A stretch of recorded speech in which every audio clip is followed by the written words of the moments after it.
শুভ দুপুর বন্ধুরা। এই গরমে সবাই কেমন আছো? তোমাদের সবাইকার লাঞ্চ হয়ে গেছে নিশ্চয়ই। আমিও লাঞ্চ করে নিয়েছি, তবে তোমাদেরকে শেয়ার করতে একটু দেরি হয়ে গেল, কাজ ছিল বলে।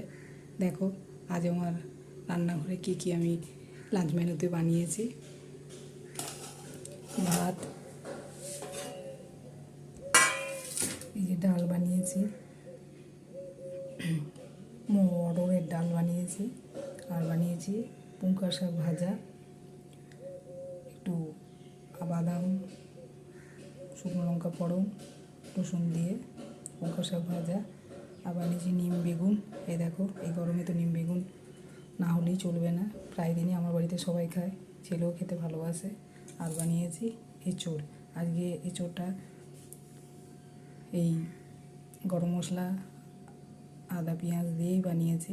আজ আর চিংড়ি মাছ, কোনো মাছের দিইনি আজকে এঁচোড়ে, আজকে প্লেন বানিয়েছি। আর বানিয়েছি এই দেখো মোরলা মাছের, মানে সর্ষে দিয়ে নয়, মোরলা মাছটাকে সব কিছু পেঁয়াজ, দুকা রসুন, কাঁচা লঙ্কা, টমেটো সব কিছু দিয়ে মেখে মোরলা মাছটা তৈরি করেছি।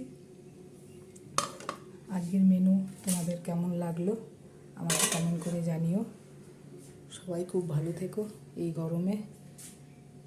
চলো এবারে রেস্ট করি, আবার বিকেলে দেখা হবে। টাটা।